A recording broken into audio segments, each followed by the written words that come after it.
Okay. I'm going to start off with first reactions because that was interesting. Mike Cook, the token. Can we go? Do you need to filter first thoughts, or do you have first thoughts? Are we okay? Are you okay? Yeah. No, I just wiped my mouth from throwing up in the trash can behind me.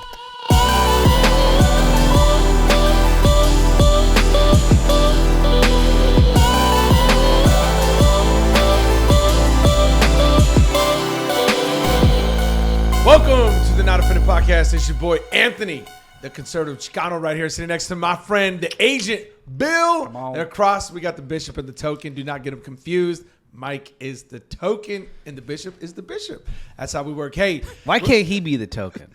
Do you want to switch it up one week? You want to be the token? I'm good. You're good. This is starting to get on you, isn't it? Are you developing a complex? Do I have a complex? Yeah, we've already worked this out. Deshaun has said that there are privileges to being white. And I've said it's tricky. And I'm wondering what's tricky. He also said that white was not a color. He did prove you wrong on that. No. Yes, he did. No. Go to the paint store. What? Go to the paint store. He did. He got you. No, we understand. You give a kid a piece of white paper and you say color it. But if you go to the paint store, can you not buy white paint? If you go buy colored paper, is there white paper in there? Colored paper. Yes, I've seen the packs of colored paper. That have white in it? Yes, it starts with white because white is a good base. All right, we're going to buy some colored paper so there's white in there. I don't even know where to go. You brought it up. Just you two. Okay, this is a podcast because we talk about culture and its influence on the church. I don't even know where to go with this now. Well, culture and influence on the church. I'm not allowed to be white anymore. It's tricky. It's tricky. It's tricky. There you go. He should be allowed to be white. He should be allowed to be a white man. Okay. That is okay. I know a lot of black people don't like it. They think it's not acceptable. I don't speak on behalf of all black people. You're not the spokesperson for all black people. Nope. Okay. But all those black people just shut up. Okay. He should be allowed to be a white man. Bill. And that's why we're still friends. Okay. Bill, how do you identify? Bill, let's get on record. This is good. Bill got a lot of stuff. Because you don't think Bill, I keep saying Bill's Asian, and you're like, he's not. He's Brazilian. What does that born mean? Brazil? Yeah. He was born in Brazil. Okay, Bill, tell us. I'm allowed to. But Mike says you walk around like you're white and privileged. No, I didn't say that. Deshaun said that. Oh, Deshaun said it. I was like, dang, I got some privilege. He said you walked up to the cops one day and it looked like you had privilege. Yeah. It depends what part of town I'm in.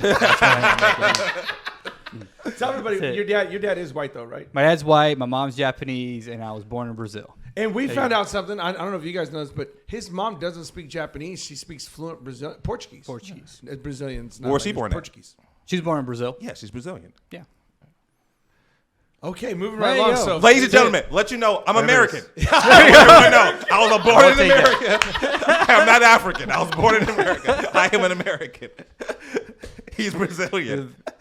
Despite what you may try to identify you as. Well, I feel like this is confusing. Like I don't understand. Maybe I'm lost. I don't know. Like we've complicated things. Okay. So we talk about culture and its influence on the church. I'm glad we got that out. I feel better. We got that out. Okay, we got that out. Okay. So, I still don't know what I am, but okay.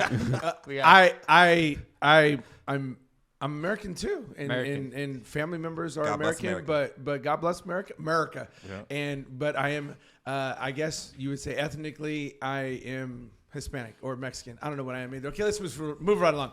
So from time to time, we do talk about things that are just out there. And one of the things that was out there he brought to my attention was, and this is a little bit of sports, but mainly it's about character.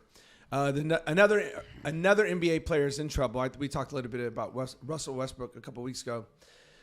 But the reason I like talking about these athletes is because there's a lot of kids who look up to them. Mm-hmm. We used to use the term role models. And right now, Ja Morant is in a little bit of trouble. Well, not a little bit of trouble. He's in a whole lot of trouble. Mike, you had that story. Go ahead and bring us up to speed on what's going on. Tell us who he is, what he does. Yeah, Ja Morant is some people argue that when LeBron kind of retires, he may be the face of the NBA. Wow. So he's young 20s. He's got a contract that's almost $200 million. Is that guaranteed? Yeah, NBA money's guaranteed. Ooh. But I think there's clauses in it to where you can they can't murder somebody and still expect to get paid. Right, I think they can void it. Okay. Character clauses, which Okay. one of the ex-NBA guys was like, "Hey, did he not read that clause?" Oh, okay. Anyway, he's got this huge contract. A few months ago, people started saying that there was rumors about his character, oftentimes being with a gun involved. Oh, wow. So there was a rumor that he's being sued by a high school kid that they got in a fight out up in the back of his house. No, that's playing not a rumor. basketball. There is a lawsuit. There is a pending, right? lawsuit, Yeah. And whether or not he did it was a rumor. This high school kid said, after the fight, John Morant went to his house, came out with a gun. Then after that, he was on Instagram at a strip club in Denver when they were playing the Nuggets. Never a good thing to be there. We did say last week, stay out of strip clubs. We were. Bill said, I believe that was, We're going to make a shirt out of that, right? Stay away from strip clubs. That was our So shirt. he got caught on Instagram with the gun. Okay. And so this was like 2 different gun incidents in a short amount of time. So the NBA suspended him 8 games. Okay. He went to some type of therapy. He came out with an apology. Was that strip therapy or gun therapy? I don't know. Or strip the gun therapy? Yeah, I don't know. Mental awareness. Oh, I don't know. okay. Whatever they try to Okay. say. Okay. Basically, you making bad choices, but we call it something else. So clean your act up therapy. There it is. Knocked it therapy. Okay. Yes. So, then, so he gets the 8-game suspension. He comes back. This is in March. Okay. And then 2 months later, he gets caught on Instagram again, either yesterday or the day before recently. He gets with a gun again. My gosh. And so now his team, the Memphis Grizzlies, haven't suspended him indefinitely. The NBA hasn't come down yet on whether or not. Is this pending a full investigation? Probably, is that what it is? yeah. That's probably what. Well, and this probably has to go through their the NBA commission, Players Players Association. Association, yeah. So because he has that representation. So once that comes through. People are saying he may get suspended, a quarter of the season next year, half season, maybe a whole season. Wow. Depending on what the NBA wants to do. Wow. To try to save their image. I mean, this is potentially the face of the NBA. Is he one of the faces now? Yes, he's one of the faces now, and he's a phenomenal basketball player. But it's just interesting. That this is just some of the stuff. I mean, you can research some more stuff that he's So, doing. Deshaun, our resident basketball analyst, expert here, what say you? What's going on with the NBA, bro? Did he do anything illegal? Well, you can't have a gun. What do you mean you can't have a gun? You can't pull your gun out on people. Oh, he put his gun out on people? Yeah. No. Yeah, he said the kid said that. Oh, In he had it in alleged his lawsuit. he had it in his waist. The He second came out with a incident? gun when he beat up the kid. Yeah. He went into his house and he came back with a gun, but I don't think he pointed it at the kid. Gotcha. I don't know if That was the first thing. I don't think he's done anything illegal. Oh, okay. He's done nothing illegal. All right. Okay, where were you going with that? I don't know. He did nothing illegal. Okay. Now, if he broke a clause for the NBA, like character clause, then Okay, so you're an NBA player. yeah. You're an influencer. You're a role model. Should you really be going on Instagram at a strip club with some guns? Well, I don't know what his goal is. Do I think he should do it? No, but if that gets him more followers and influence, he might be saying this is good for me. Oh, okay, that's good. That's. I see your point. No, I don't like your point, but I see your point. I don't think it's morally right. Okay. And the thing else I'm saying is, did he break a law? Is So- that if he broke his clause, then he's an idiot. He's just losing money. So, Deshaun, what should we tell parents? What if parents are watching this, which I'm assuming they are? What advice would you give them for their kids who do? And I don't mean this in a negative way, but almost in a literal way. You got kids who idolize these football players, these basketball players. Not so much baseball players, I don't think. Just sorry not to pick on you guys. Oh, we're there too. That's what the do you- problem. That's the problem. Some role models as baseball We're players. looking at John Model Morant, citizens. not Ken Griffey Jr. Right? We got them started over here. What should we tell parents? What's a word of caution? What would you say? Yeah, I mean, athletes shouldn't be their role models. So help them choose role models. Okay. Have some other people are godly, even people maybe even at your church, or like point to like good godly men or women for your daughters that they can look up to. Like help them choose those role models. Like, hey, this is a person you want to look like. This is a person's life you want to like sort of model after, not just say the athlete. Okay, Bill, what would you say to a parent who's maybe watching? And I know I poked on baseball just a little bit, but go ahead. You know, you can double back on that. Like, who were your role models when you were looking up to when you were a kid, and what would you tell parents? Yeah, be careful who. Just know who your kids are looking up to. You know, a lot of them buy jerseys and things like that.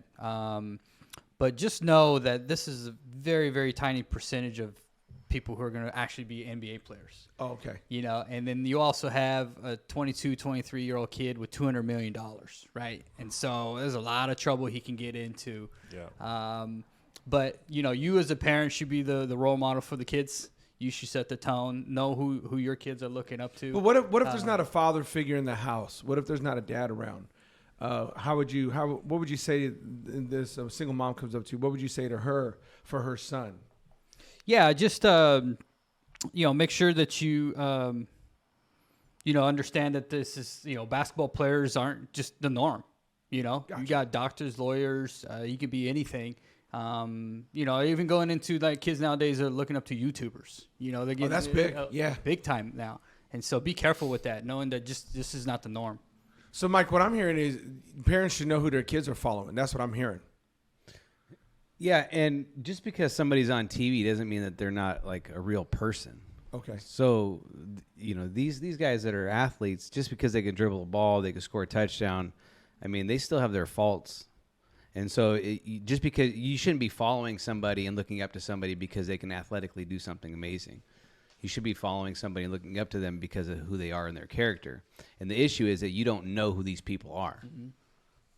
And so you start looking up to somebody without knowing who they really are. And that's the problem.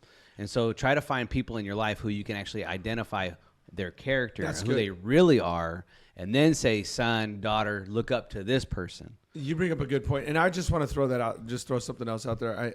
I think you just said it.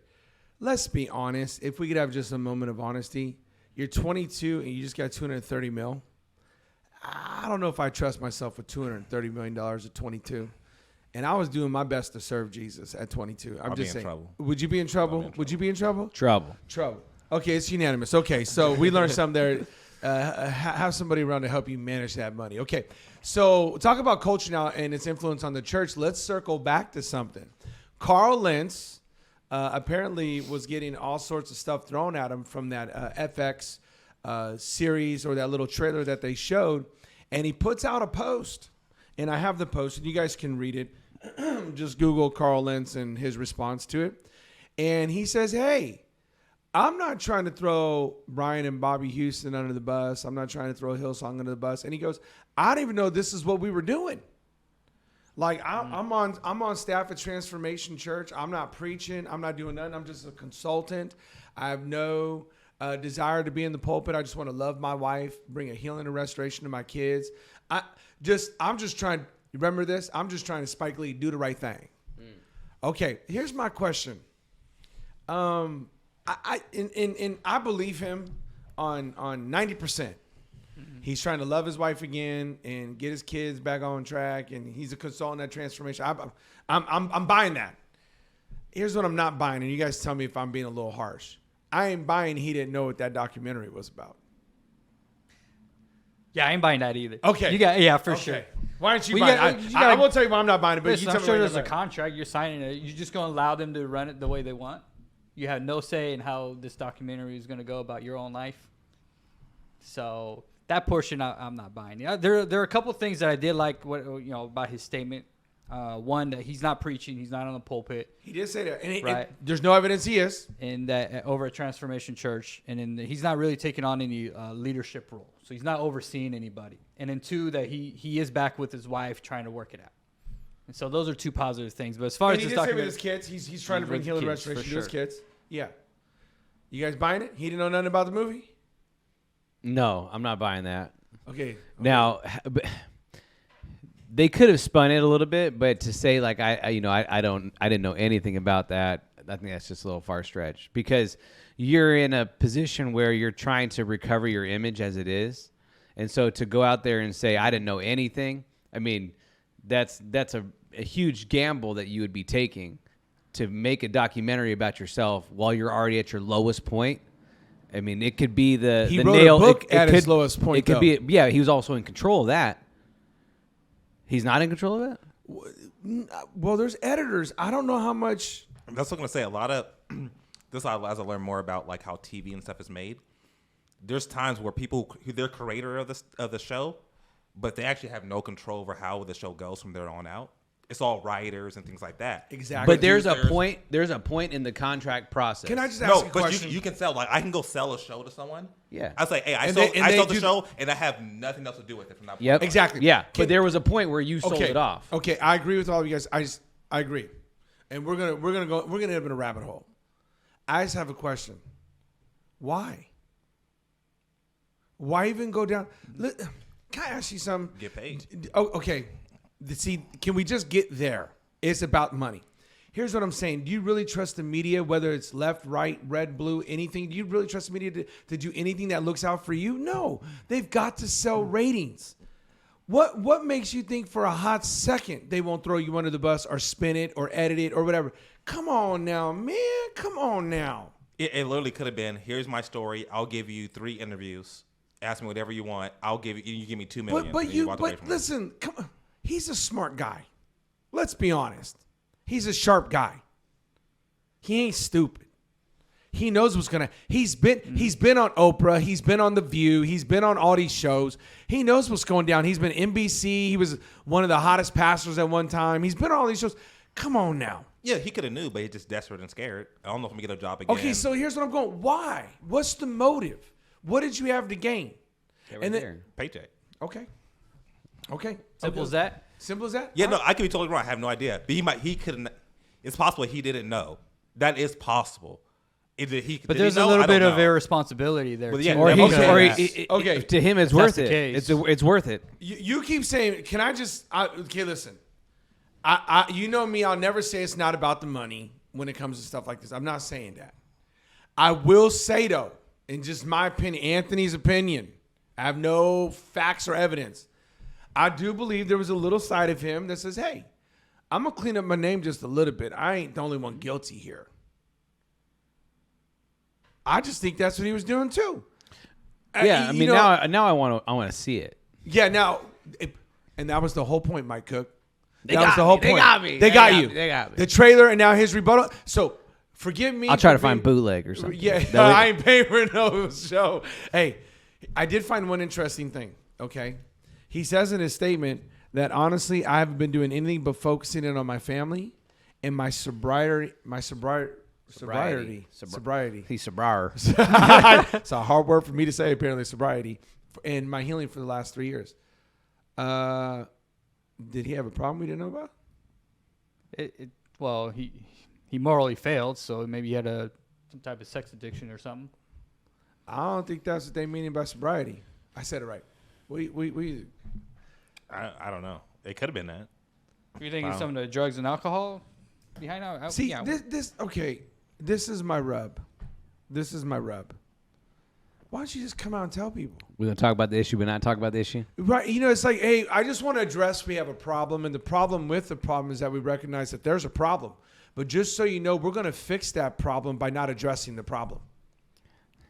And we're going to move forward in healing. But right, it's like, why don't you just come out and say, hey, yo, check it. Here's what happened. Whoop-de-whoop, blah, blah, blah. And I've checked myself in. And this is the steps I'm taking, and I didn't bring my family on this healing. Instead we get this post. This is what I've been doing. I didn't know they were going to do this. And by the way, they kind of tricked me. Bro, come on, man. So just to say this one thing about the John Morant thing, this guy on the radio was talking about this. He used to play for the Cowboys, and he goes, you know what we found out about John Morant? And the guy was like, what? And he's like, he's a liar, and he's a really good one. Because if you listen to his interview in March and you hear about what he says, and compared to what he does now, it's completely different. He goes, just come out with the truth. And it's the same thing with this. Just come out with the truth. This is exactly what I did. This is exactly what I'm struggling with. This is how you can be praying for me moving forward. And let me give you a little secret. And you tell me if you think I'm off on this one, right? If you did come out with the truth, because everything moves so fast right now with the information, once you came out with the truth, people forget about it in the next few days anyway. Yeah. Like, oh, he already owned up to it. Let's move on. Yeah. Yeah, but maybe that's his addiction. It's fame. Oh. Ooh. Maybe he's addicted Check to fame. one for Bill Richardson over here. Right? The agent. The agent And came through with some facts. that would be the responsible and the mature thing to do is if you really cared about your wife and your kids, right? And think about this. He's putting a documentary there. His wife and kids are going to have to relive this. Yeah. Right? The church is going to have to relive this again. See, Right? And so That's maybe the other his true thing. addiction is fame.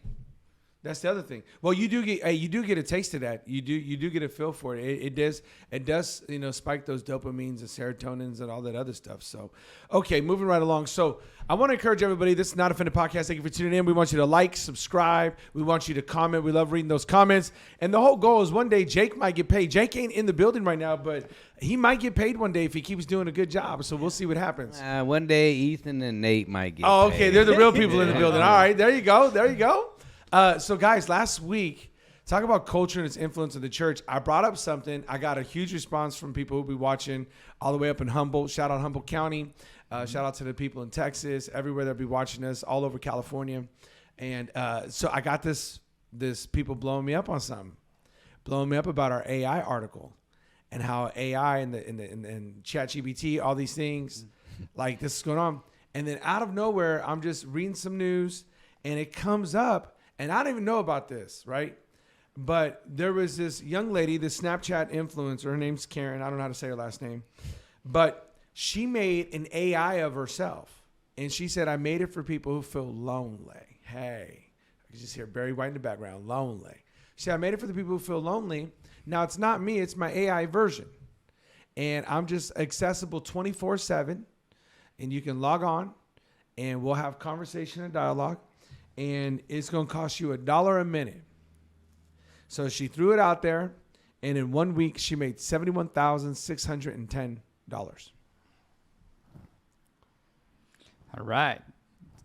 There's some lonely people out there. Anybody want to comment on that? Are we doing too much? We going too far? She doing all right. So you gonna make an AI version of yourself? Her stock going public? Bringing in I don't think that's 71,000 gonna work. a week. Yeah. That's not gonna work. No one ain't wants to gonna tune work, into the bishop. No. Get wisdom 24/7. No. Hey, so you can it's like talking to a real person. Oh, they're saying you don't understand. This was Pandora's box. They're gonna make an AI Donald Trump. They're gonna make an AI Joe Biden. This could be the new way to raise money. Sorry, just thinking about Joe Biden. The Joe Biden AI. I thought about Trump. What are you talking about? He's funny, bro, because he just. No, what are you gonna do? I mean, are you gonna fix Sleepy Joe? He's awake now. That was good. But they're talking about doing AIs of all your favorite people. This is going to be a new revenue stream of revenue for people. How dumb are people? Okay, you caught yourself. I'm very proud of you. That was a good moment for you. The problem is you're not gonna know what's real and what's fake. That's where I was going. That's Yeah. the problem. That's where I was going with that. So they won't have to say like, "Hey, this is my AI." I don't version. think so. Where's the moral boundary on like do you have to put a disclaimer? This is not me, or how would? I mean, remember these AIs are adapting to pretty much be able to be responsive, to respond how you would respond. They're learning as they're growing. They're growing as they learn. I mean, it's pretty nuts. So they're gonna have like full on like robotic people walking down the street where it looks like it's a real person, but it's not a real person. Listen, here's all I'm going with this. Influence, it's culture influence on the church, right? What's going to stop a pastor from saying, listen, I'm going to create an AI version of myself. People can call 24/7. I'm always accessible. It thinks like me anyway. It's going to give great biblical advice. I could just go golfing the rest of the week and not work. Do one sermon on Sunday. Where does this end? That's what I'm asking. Like take that down. This is coming. This is coming. These things are learning and growing, and they are adapting to your personalities. Houston, we got a problem. Am I over? Yeah, and these Am I the tinfoil hat guy right now? Well, and these versions are gonna be better than yourself. You know, it's gonna be able to think better. But how do you? So if it's coming, and you live in a society that's here and it's gonna be here, how do you position yourself not to participate? Or can you? Will we have an option not to participate in this? Where are the moral boundaries on this, Bishop? And also people were saying like you could just make a fake Trump one, put out news, then you get some real fake news. Like it doesn't stop. Like, where's the boundaries? How do you regulate this? Like, I don't know. Where's the stop, Token? Where's the moral boundaries on this? Like, if a pastor said, where does it stop? So no, I'm saying a pastor calls you and says, "Hey, listen, I've created an AI version of myself. It's not going to get the scriptures wrong. It's always going to give great biblical advice. It's learning and growing. It's going to do a better job than I am. I'm just going to take the week off and it's going to run it. It's going to run all the phone calls for me." Yeah, it's stupid. I mean, just Google something. I don't know. Where's the moral bound? Is he wrong? Yeah, he's Why wrong. is he wrong? Because what it's are you not going to tell that guy? It's not you. You're supposed to be filled with the Spirit, right? Okay, see, here's where we're going. Let's go. So how is this computer? Oh, it's filled with a spirit. Yeah, not the Holy Spirit. So what's the difference between you going to a tarot card reader and you going to you as a pastor? There's a big difference, right? But what's the difference between the tarot card reader and the AI version of you? We got pastors right now who are justifying growing weed and saying that's how we're going to get young men in the church. We got pastors right now talking about trans. We already know where that goes. And we got people talking about, gay people get married. That's not in the gospel. Jesus never preached about it. We got another pastor saying, listen, there should be a whole nother set of rules sexually for men and women over 30 because they's grown. You mean to tell me they're not going to see this as like this? This ain't nothing. Y'all tripping. Bro, this is the Tower of Babel. Once people all speak the same language, somebody sent me a reel. They said, listen, you don't understand how far this is already going. Some guy had a little voice recorder in his pocket with AI. And he went to a person who spoke French. The person spoke to them in French. This recorder told him in English. He responded in English. And out of here came his own voice from this recorder back in French.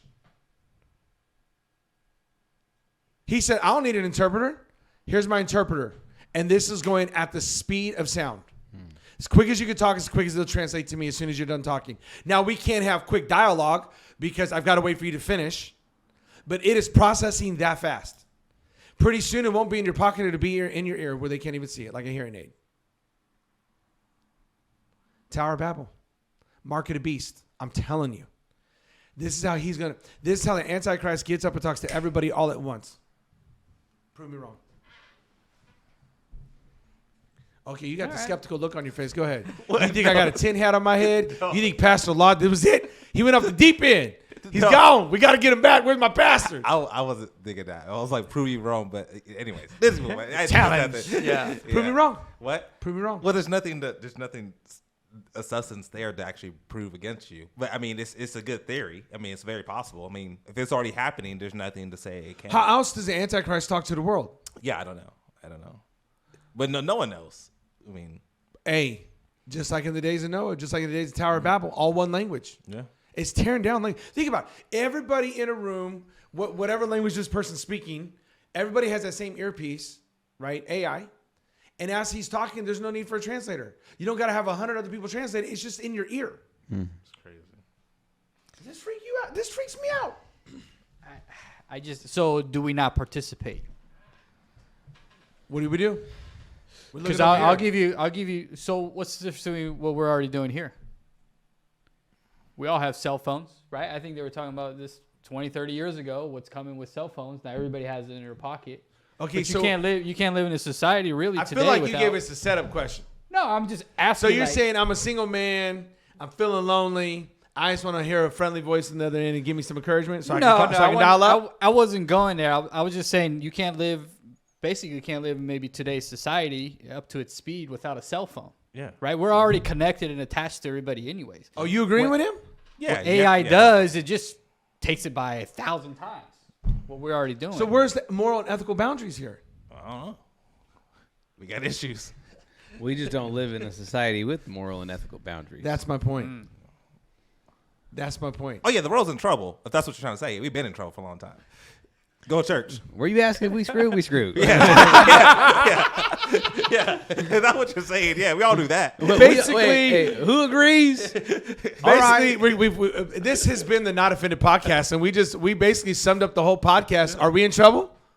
We in trouble. We screwed. That's it. Ship is going down. Yeah, I'm just saying there are people who are going to right now Listen to this. I can't make this up. I got an email from a college professor. Talk about how far does this go, moral and ethical? I got an email. Oh, it was a text message actually from a college professor. They said, we just got this email from the dean of studies. And they said, we are contemplating right now no more take-home papers, like writing your essays, that they may have to write them with pencil in class. You might say, well, why? They caught several students using AI and writing complete papers and doing all the work. Punching in a few things, doing all the work. They're not doing any work. They're not learning.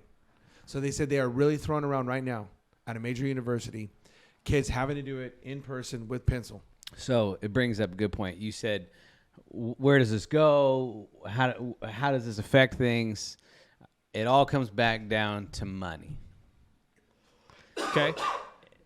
Whoever gets affected by money, that's where this AI thing will go. What you mean? Give it to me. So theoretically, if everything in college you could use AI for, it starts to dilute what a college degree looks like. So then what's the point of even getting a college degree? I don't need to go to college. Are they relevant now with AI? No. So I can have an AI. I don't need an interpreter. So having somebody with that degree means nothing. I don't need all these different. You can start to eliminate jobs. You can start to eliminate different. If you start to eliminate money, then people are start to make a big holler at. Since you went down there, can I ask you something? So when the online thing hit, right? Remember COVID? Do you guys remember what COVID is? We remember that? Remember that? Okay. Yeah. You got a mask. Still fresh. Yeah. So got a mask. So the whole thing went online. Think about it. You could have had an AI person teach the class. You didn't even need a professor. Yeah, I mean, AI right now, somebody was saying that they've got one of the pizza companies has AI. It's making pizzas now. It can answer the phones. So it's gonna put in the order. It's going to eliminate jobs, which, I mean, if it's the wealthy, the highest of the highest, they don't care if it eliminates jobs because it saves them money. So that's not really a factor, I think, of moving the needle. But when you start talking about whether or not, big TV companies and movie companies and things like that start to lose money, I think then they're going to start making. Well, so right now the writers are on strike for like TV shows and movies, and a big thing that they're fighting for is against AI, because if they can start writing shows, and so like all the writers are going to be put out, so they're on strike right now because of that. But part of it. Okay, this is where I'm going. We have unleashed something, and I think that's why that guy stepped down, the Godfather AI stepped down and said, hey, listen, we opened up something we should have never opened up. And I'm just telling you the spiritual ramifications here. This is some creepy stuff, guys. I'm telling you. This is some creepy stuff, because if you leave it up to men's hearts are wicked. They're going to start thinking of all sorts of devious things they can do. This is some serious stuff. Okay, so moving right along in the Not Offended podcast. Let's talk about culture and its influence on the church. Don't forget to like, share, subscribe, comment, do whatever you need to do to get it out to everybody. I want to talk about what I see as the big thing. And we're going to spend the next few minutes talking about this because I saw a video that I'm going to show here in just a second. I got to get this right. There was a trans woman who's with a trans man, and they had a baby, and the trans woman was trying to nurse the baby. Okay. That's really complicated, so I'm going to do simple math. There's a biological woman and a biological man who had a baby. Fancy that. Okay. All right. Yeah, sorry. Are we good? We're good. Is it just it's coming all the way around? We are. I got you. Okay. Coming full circle. Okay. Guy gets with chick, has Bishop, baby. are you tracking with me right now? A biological woman and a biological man had a baby? Yep. You good? Okay. However, the biological man wanted to nurse the baby. Okay. So this is definitely much better shown than it is talked about. So go ahead and watch this clip right here. Hi, Mama. Do you have a minute to talk? Yeah. Early on, we had a little hiccup with not wanting to assign a gender or sex to the baby. Mom is having a really difficult time with, not assigning a gender or sex to the baby. Having a baby. I am very unprepared to give birth by myself. Something's coming. Something's coming. The baby. Oh my god. I don't know what to do.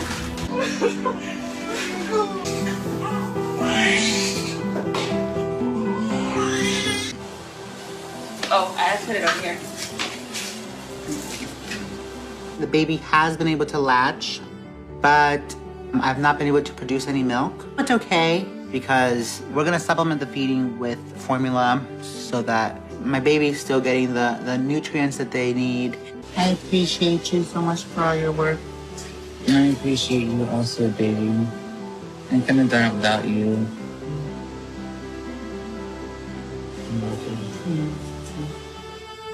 She's just still asking if it's a boy or a girl, and it's really frustrating. My mom wants to be so involved, but she doesn't really understand like why we don't want to assign a gender or a sex to our baby.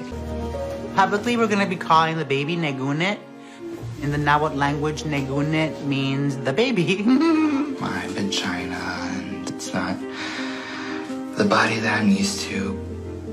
Seeing what it looks like now, and then the tearing to my vagina really me up. The telltale stretch marks that I've given birth. In Washington, D.C., if you don't check like the M or the F box on that birth certificate application, it becomes incredibly difficult to receive a birth certificate. We'll be getting the certificate of live birth. We're unable to even start an application because not only are we not assigning a sex to the baby, DC is forcing me to label myself as the mother, and that's not the case. Paterna is the mother. This whole birth certificate thing is really causing me a lot of hurt. Trans women can be mothers. We are mothers. I'm your mother. Okay. I'm going to start off with first reactions because that was interesting. Mike Cook, the token. Can we go? Do you need to filter first thoughts, or do you have first thoughts? Are we okay? Are you okay? Yeah. No, I just wiped my mouth from throwing up in the trash can behind me. So we used to call this sexual abuse. Oh, okay. Come on. You are putting a baby up to a man's nipple and expecting some type of lactation. But in all sense and purposes, if I was a teacher at school and somebody came up to me and they said, "Hey, this situation's happening at my house with my little brother and my dad," right away I'm calling CPS. Okay. Like, how do you not watch something like this and go, these people are mentally disturbed? It's just, it's crazy to me that people would say, "Oh yeah, like that's such a great, awesome. The trannies are having kids or whatever." Like, this is crazy. How do you want to follow that up? Yeah, no, it's crazy. It's unfortunate they had a kid. Man, that sucks. Well, a man and a woman can't have a kid. I know, and that's unfortunate they had a kid. Oh, okay. So, the baby doesn't have a gender. It is its own kind. Yeah. It's, I don't know. I got nothing. Is this abuse? Yeah, it's abuse. What's going to happen to this kid? I don't know. And nothing good. Hopefully they find Jesus. Get away from those people. That'd be great. Hopefully they get adopted out. Bill, first I don't have much comments, but it reminded me of Meet the Parents. I don't know if there's a segment where the dad kind of has a thing. I remember, yeah. Yeah.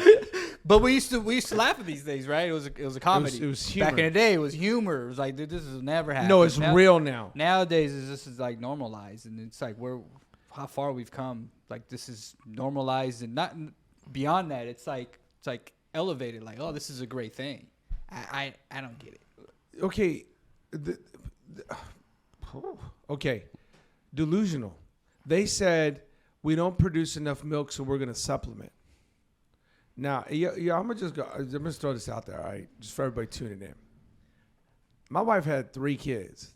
So technically, I had 3 kids with my wife. Oh, my milk ain't ever came in. What are you about to say? What did you think I was going to say? Man, you sat back in your chair like, there it goes. Pastor going to get us all in trouble. I'm just saying. Hey, babe, I just didn't make enough today. I'm just You saying, can do your part. yo, listen, it don't work. There ain't no, we just gonna supplement. You don't produce nothing. You ain't biologically equipped. And then he goes on there, trans women can't be mothers. No, you ain't giving birth. It ain't happening. And no milk is coming in. He's delusional. And people are feeding it. Mm-hmm. And why are you bringing this up? Because we're talking about its influence on the church. This is the dividing thing in the church right now. Wave of anti-transgender bills in Republican-led states divides faith leaders. What is there to be divided on? They're not faith. They just need to fake leaders? They need to stop calling themselves Christians. Just come up with a different name. It's not a faith leader. It's a fake leader. You're not a Christian. Like, shut up. Like, go get a new name. You're not a believer. You're going to hell. It's clear in the Bible. Come up with something else. Just come up with start your own religion. Please do something so at least us real Christians can stand out and be different. It's a religion. Mm-hmm. It's a religion of the gay and transgender movement. It's a religion where it's pride instead of humility. It's a religion of where it's all about you, boo, instead of all about what Jesus did on the cross. It's a religion of be your true self when Jesus said die to yourself. That's the religion. And it's all under this fake banner of it's all about love. No, it's all about God and what God has asked you to do. Don't get me on my soapbox, Bill. Hey, keep going, man. I was sitting there being quiet. There's a difference right here. It's fake. They're not faith leaders. They're fake leaders. And wide is the path and broad is the way that leads. Why? Because when you make the gospel all about you, you will deceive yourself. There's no case for this. But we are feeding this right now. Talking about, remember the homeboy, the fake preacher down the road? Remember him? Queerest God of all queering gods? Baker. Reagan Baker. Yeah, he's not a Christian. But remember that? Yeah. Remember that? The queerer God of all queerest gods. What God is he talking about? Yeah, just stop doing it. Stop leading people to hell. Stop defaming the name of Christ. Just go come up with something else. I'm gonna let y'all in on something. Okay, this is the first time on the Not Offended podcast. I'm gonna say this. This is the first time. Okay, it's the first time in 2000 and what was that? Was that 6 or 8 when it was Prop 8? Does anybody remember? It was Obama's first time running. 8, I think. Was it 8? And we had the Prop 8 in California. Man, I was sitting back. I was a youth pastor. Like, dude, these older Christians are uptight about they fierce about it. I'm not gonna lie to you. I liked Barack. I mean, he had that swag. He talked basketball, sports. I liked him a lot better than I did John McCain. I was like, that dude, he just old and rigidy. Like, he just weird. And so Brock came out. He was just smooth. I mean, he talked good. Like, he was talking about, let's pick the NCAA Final Four. I'm like, who's this cat right here? Reminded me like a little bit of Bill Clinton 2.0, but not with all the baggage. You know what I'm saying? What? Obama got you. He did. He came in smooth talking. He did. I ain't gonna lie. We just had Bush. I wasn't the biggest fan of Bush, okay? Did you have the shirt? Did you have the Obama shirt? No, I got kicked out of the church. He was undercover. But have you ever heard Bush talk? Well, there's an old saying down in Tennessee. I think it's Tennessee. I know it's Texas. Fool me once, can't get fooled again. Bro, you messed up the whole thing. Anyway, so this whole thing was Biden before Biden. That's a good one. So this whole Prop 8 thing, and I used to think, man, I'll be real with you. I was like, man, these people are all out of whack for nothing. Who cares? I remember one time this dude sat me down. You know what he said? He goes, you're opening up something you can't shut, though. And he said to me, he goes, Anthony, where does it lead? And you know what I thought at the time? Man, I'm just trying to make it to the end of the month, bro. I don't care where it leads right now. Like, I got real problems. And here I am looking back going, what did they know that I missed? How did we get here? That we're literally going to have articles that people are saying this is the dividing issue of the church right now. Out of all the things that could be the dividing issue of the church, we could talk about immigration. We could talk about homelessness and how we should care for both immigrants and homeless people. I mean, we could talk about race and reconciliation, real race and reconciliation, the real one, not the fake stuff going on. But this is the dividing issue right here, that you got faith leaders torn over what we should do. But here we go. I mean, Prop 8. I'm down this divides the church, so I can say they're about the heretics. Great, let it divide. You want to go choose that side? Go choose that side. I can say, hey, you want to go over there? All those people are going to hell because they don't believe the Bible. Like, state what you really believe. And you don't believe the Bible, you want to go outside, go ahead and go. But realize that's not the truth. You can say it's all about love. Man, I love will lead you to hell. It's the gospel. It's Jesus Christ that's going to lead you to heaven. It is denying yourself. I don't care what you feel like you're born as. I don't care if you're a male and you're attracted to another male, or you're a woman attracted to another woman. Like, I can understand that's a real struggle. Just like every other man is attracted to a whole bunch of women. That's a real struggle. But that doesn't make it right. Well, there's people who say their struggle is with alcohol, drugs. Like there All is kinds of struggles. Yeah. That's what I'm saying. Their struggle is real. Their addiction is real. It calls to them. It screams to them. Yeah. It leads them. It guides them. So if you have that real struggle, man, we want to be there for you. But it doesn't make it right. We want to be there and live life with you to help you through those struggles. But we've lost our mind. Like, I'm telling you right now, this is the dividing issue. You got people in this city who can't even get it right. We're located in Fresno, Cal, right here, 559. This is dividing faith leaders here from faith leaders and fake leaders. I mean, who's seen it? We've seen it. Yeah, I think we've been saying it for like 3 years. I mean, we were kind of in the front lines of this. I mean, just imagine what's happened in just short 3 years. You know, where how far it's come. So okay, since you said it real quickly, what was a bigger deal 3 years ago? Was BLM a bigger deal, or was the transgender movement a bigger deal? Think about that real quickly. BLM. Where's it at now? Yeah, that was like their opening. That's my point. Where's it at? Where's it at now? Where's BLM at now? You don't see it in the NBA games no more. Brittany Griner ain't taking a knee. You know that? She's saying she loves America again. She goes, hey, man, it hit different now that I'm free. Duh! I find that funny, not what happened to her, but like, we go out of the country. This is how I know you ain't traveled much. Go out of the country, go to a real oppressive place, and you're going to get back on a plane and come home. You know what you're going to think? Love me some America. It ain't perfect, but we getting some things right. Love me some America right here. You get off that plane, proud to be an American. Where at least I know I'm free, right? Yeah. I mean, but where's BLM at now? Yeah. Go to a Muslim nation. See how that works out. No, don't do that. Yeah, I ain't doing that. Get your head cut off. Yeah, I ain't doing that. I've already been there. It ain't good. Yeah, it ain't good. No. Guess what? I'm gonna follow that rules when I'm there. Hey, what show you need right. me to do? I sure didn't ask for no pork. I'm gonna tell you that right now. This is my point. I'm just saying. Where's BLM? The transgender movement hijacked it. So to all my people of color, you ain't got you complain about you ain't got no rights. They hoodwinked you. You ain't got no rights right now. They took it from you. Let me read you this. Listen to this one. This is how far we've gone off the deep end. Children's Hospital Director says revolutionary sex change clinic for kids is the same as treating diabetes. Mm-mm. It's a doctor in San Francisco, Dr. Angela Gofford, said that, there's endless gender possibilities, and it's just like treating diabetes.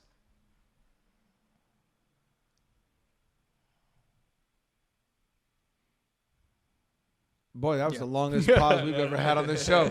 I don't even know what to do. This is a doctor. She went to 15, 16 years of medical school. Yeah, I mean, the way they treat diabetes is not to get people healthy, too. They just give them a pill.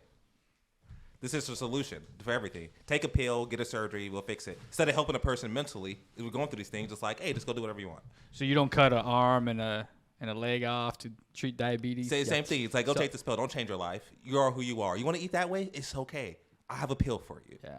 They don't give anyone responsibility. They actually want to help people. They just want people just to pacify them. That's all they want to do. Enable. Yeah, in every situation. The medical field is crap. What's going on, man? I don't know. I just sitting here. Oh, you still stuck on that video? Yeah, huh? You're traumatized over from the video. It's kind of like, man, you can have as many degrees as you want. You're still stupid. Like, man, you can't fix stupid. Well, you know, my grandpa used to say that. He used to see a guy who was doing something stupid, and he'd go, "Mijo, you can't fix stupid. You just got to move along." It's crazy. This is just nuts to me. The stuff with the kids is like really what just irks me. Yeah. It's like you're a doctor who's supposed to be helping people, saving what happened people. to do no harm? And you obviously feel like you're doing no harm by mutilating children. Listen. I mean, I keep saying this, and I know I sound like a broken record, but I'm just watching pastor after pastor after pastor really waver on this subject. They're wavering on this subject. And I'm with you, Bishop. There's no scriptural reference. What happened to sola scriptura? What happened to scripture only? And now they're trying to get fancy and trying to mash stuff together, that as old as time. You know what I mean? Like, maybe that wasn't Jesus next to John and Da Vinci's painting. Maybe it was Mary Magdalene. Maybe John and Jesus really had a special connection. You got preachers out there preaching this false crap, and why not A, B, C, and D? What the frick, right? I mean, we all know this. When are the men and women of God who adhere to the Bible? When are they going to stand up with some courage and say, "Listen, this is a false gospel. This isn't real. This isn't sola scriptura. This isn't what Christ taught us." Because all we're finding in enablement is more bondage. That's all you find in enablement is more bondage. And that's exactly what's going on. We need to be the moral voice of reason. And the church has to reclaim that, but you have to go out there and fight to get it. You have to go out there. There's a different sound and a different way to live. I think it was Nero or one of the Caesars who said to Polycarp, I believe it was, "You Christians are different. You'll share your tables, but you won't share your beds." In other words, we have a higher standard. We have a moral law that we adhere to. We've got to get that back. But it starts with us as believers, and we got to get our voice back. We got to say, "Hey, this is wrong. You're abusing kids. That's not right." And by the way, we do live in America, so after 18, you're free to do what you feel like you need to do, but you can't put that on the kids. We got to get it back. We got to fight back for our school systems. We got to get rid of these corrupt politicians who are voting these things in. We need to take a stand. Now is the time. Here is the place. This has been the Not Offended Podcast. Thank you so much for tuning in. God bless you guys. We'll see you next week. Peace, and we're out.